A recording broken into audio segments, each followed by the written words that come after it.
बिहार में महागठबंधन टूटने के ठीक एक दिन बाद आज राहुल गांधी की भारत जोड़ो न्याय यात्रा बिहार में दाखिल होने जा रही है। राहुल गांधी की यात्रा आज पश्चिम बंगाल से बिहार के किशनगंज में दाखिल होगी, लेकिन यात्रा के बिहार में दाखिल होने से पहले ही इंडिया अलायंस को एक झटका लगा है।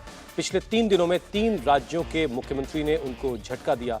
पहले ममता बनर्जी, फिर पंजाब में आम आदमी पार्टी और अब बिहार में नीतीश कुमार। राहुल गांधी की यात्रा जहां भी जा रही है वहां उनके साथी उनका साथ छोड़ दे रहे हैं।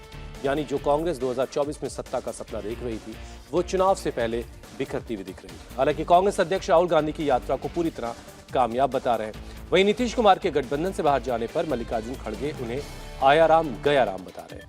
वहीं इंडिया अलायंस के दूसरे साथी नीतीश कुमार को पलटू राम कह रहे हैं। वो जाना चाहते हैं तो वो जाएगा ही, इसीलिए ये पहले से मालूम था। लेकिन हमने ये इंडिया अलायंस को इंटैक्ट रखने के लिए हम होके कोई बात अगर गलत करेंगे तो वो रॉन्ग मैसेज आएगा। इसीलिए हमने कल लोग पूछे मुझे, परसों पूछे, तो मैं यही कहा कि देखेंगे, अभी हम तो उसका डेवलपमेंट हमको मालूम नहीं, उसके बाद हम देखेंगे। हमने ये कहा था, लेकिन ये सूचना तो हमको बिहार के डिप्टी चीफ मिनिस्टर और लल्लू प्रसाद दोनों ने दिए थे और आज वो सच हुआ। ऐसे देश में तो बहुत से लोग हैं, आया राम गया राम। अभी अयोध्या में राम है तो बिहार में पलटू राम है। हाँ, ये 2 राम की राजनीति ये लोग कर रहे हैं। अब पलटू राम तो बोले तो बीजेपी को बोलना चाहिए कि बीजेपी का ये कहना था, अमित शाह जी का ये कहना था। जब नीतीश कुमार जी लालू के साथ गए तो अमित शाह ने कहा था कि अब हम नीतीश कुमार को कभी हमारे साथ नहीं लेंगे, चाहे हमारे दरवाजे पर हाथ जोड़कर भी खड़े रहे। तो नीतीश कुमार अब एनडीए के मेंबर नहीं बनेंगे, ये मेरा बिहार के जनता को वचन है। अब यह वचनता क्या हो गया, क्या हो गया? तो सबसे बड़े पलटू राम ये बीजेपी के लोग हैं। बिहार में महागठबंधन में टूट के बाद सबसे ज्यादा खुश एआईएम के चीफ असदुद्दीन ओवैसी दिखाई दे रहे हैं। वो तेजस्वी यादव से पूछ रहे हैं कि जब उन्होंने एआईएमआईएम के 4 विधायक तोड़े थे तब उन्हें कैसा लगा था।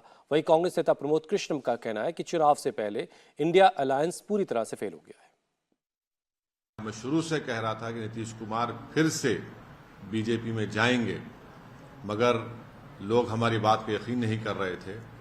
अब हम तेजस्वी यादव से पूछना चाह रहे हैं कि बताओ कैसा लग रहा है आपको। अभी आपने हमारे 4 एमएलएस को तोड़ा था, अब आपको कुछ दर्द हो रहा है सीने में, तकलीफ हो रही है आपको अपने भेजे में। अब आपको मालूम हो रहा है कि जो खेल आप हमसे खेले थे वही खेल आपसे हो गया। और तेजस्वी यादव और उनकी पार्टी धोखा दी है। 2 मर्तबा नीतीश कुमार को उन्होंने मुख्यमंत्री बनाया। बताइए अब क्या हासिल हुआ आपने? बीजेपी को आपने सत्ता दे दी। नीतीश कुमार तो सिर्फ अभी तो नाम के मुख्यमंत्री रहेंगे, हुकूमत चलेगी बिहार में आरएसएस की, नरेंद्र मोदी की।